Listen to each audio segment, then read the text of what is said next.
My name is Doug Pardy. I'm a master gardener in Marshall County, and this is the simple layering of a fig tree. Things that you need are some of this Clonex. It doesn't have to be Clonex, but this is a rooting hormone that's a gel. So any gel rooting hormone is good to have. Some saran wrap and some aluminum foil. Most of all, you need sphagnum moss that's soaking wet. Okay. And this is called just simple layering. What you do is you remove a leaf, and the stalk has to be at least pencil size. And what I'm doing is I'm scarifying, if that's the way to pronounce it, a little bit above the node and a little bit above, and a little bit below the node. Just scratching. Point at the node. Here's the node right here. This is where the rooting will occur. The next thing I do is take the rooting hormone, put it on a Q-tip. It's important not to dip back into the rooting hormone because you don't want bacteria in your rooting hormone. So I use both sides of the Q-tip. Just put a generous amount on both sides. Rooting hormone encourages growth and also protects against bacteria. Cover your lid because if you're me, you'll knock it over. Now you take some saran wrap and you have it on the side.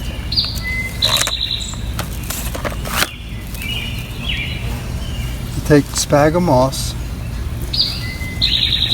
and you put it on both sides of where you're scarified. And you take the saran wrap and you wrap it nice and firm around like this. Now you can put tape on it, you can put anything you want on it. It doesn't really matter to keep it in place. This seems to be alright. This is providing moisture. This is providing an area where it won't dry out. And then you take aluminum foil. The aluminum foil is to produce darkness, because we're talking about roots, and roots don't like light. And you take the aluminum foil, wrap it not extremely tight, but tight enough, and then you twist it at the bottom, you twist it at the top. You wait about 3 weeks, and then you remove the foil just to see if the roots are growing, and you'll know where you are at that particular time. Right now, this plant is provided energy and food by the mother plant. This has nothing to do with the mother plant. It's just doing the root system. All the nourishment and everything else will be provided to the upper leaves by the mother plant. You haven't stopped that. And you wait. We are now going to cut the fig tree that we've prepared for the root system to grow by itself, and I'm going to show you what to do next. First thing you're going to need is a nice sharp cutter that's been sprayed with some alcohol to disinfect it. The next thing you're going to need is a scissor, sharp scissor. I'm going to use this to cut the leaves. I'll show you that in a moment. And labels. Labels are important because a fig looks like a fig, looks like a fig. And if you're doing several of them from different varieties, you're going to get them mixed up. So you should have labels ready to put on the cutting that you're going to make. First thing we're going to do is come back to where we did our layering last week. And we're going to check to see if it's ready. And you simply take off the paper, the aluminum foil, which acts as a dark barrier, and we put, I already labeled this, very good. And as you can see, we'll show more of the root system in just a moment. And I'm going to cut it off. Now, Remember, up to this point, everything is, all the nutrients and everything is provided by the branch itself, the mother tree. As soon as we cut it, this tree is on its own root system. So that's been cut. And I'm going to cut down here to the first node where the first leaf comes out, because another branch may pop up from there. The next thing I'm going to do, this is quite large, so I'm going to trim a lot of this off, because water will be lost if you don't get rid of quite a few of the leaves. This has grown quite a bit since we last made the layering. That's plenty of leaves for it to continue to grow. The next thing I'm going to do is cut the tips of the leaves off. This also prevents moisture from leaving the plant.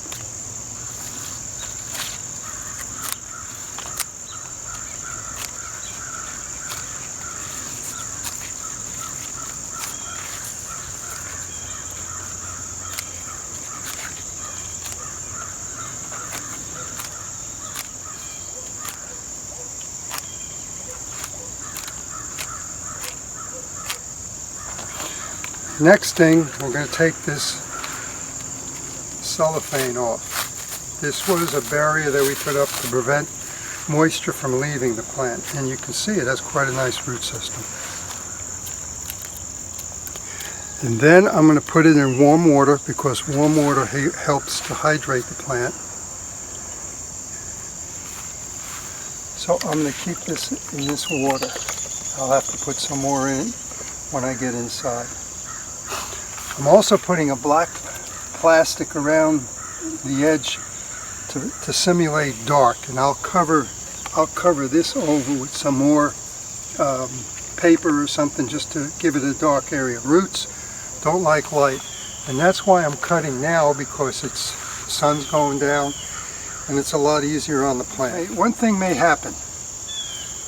Tomorrow morning you may wake up and this thing is all flopped over. It means that it's not getting the nutrients, the water and that it needs. If you just cut it off right here, that will help the plant. When I cut this off, I noticed that there's a space here in the main shoot. I want to cut that off as close to the root system as possible. This way you'll prevent some dieback from occurring. I'm putting this, as you can see, I cut several of them. I'm putting this in warm water, and I'm going to fill this bucket up with more warm water. I'm going to leave this in here, in this bucket, in my garage, away from direct sunlight. Direct sunlight will wilt these things like crazy. They'll just fall over. You can keep it in any cool place. It doesn't have to be cold. It doesn't have to be hot. It could be a garage this time of year. But keep it out of direct sunlight. And I try to do that for about 2 or 3 days. And the reason for that is I want that root system to be able to get a lot of water, so it holds the pressure that's inside of the plant. Then when I transplant it, I'm going to put it in a larger pot, larger than this bucket here. I'm going to put it in a larger pot. I can plant it a little deeper than the root system, much deeper. And I want to keep the soil extremely moist for at least a week. Look at it every day. If it looks like it's standing up straight, there's no problem. It's doing what it's supposed to do. And then after a week, I'll bring it out until the morning sun, not the afternoon sun, the morning sun. This time of year it's July, so July is a good time to do this. That's about it. Keep your fingers crossed. Hope it works. This is the size pot that I put the fig tree in. This can stay in this pot over a year, and I recommend that you keep it in a pot for a year, for it to develop a larger root system so it'll survive our Western Kentucky winters. As you can see, here's where I cut it. And as you also can see, this is the new growth that came up. Now I kept it in this pot, and I kept this pot moist for about a week. And I saw that this was not flopping over, and it was ready to move out into the morning sun. I will keep this inside in my workshop over the winter. The leaves will drop off, and sometime around May or June inside, it'll start to pop out more leaves. Leaves do lose their leaves, so don't worry in the wintertime that something's happened to your fig tree.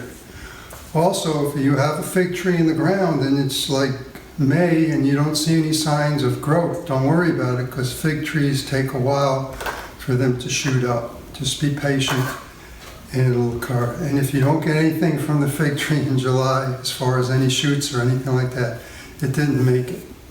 Thank you.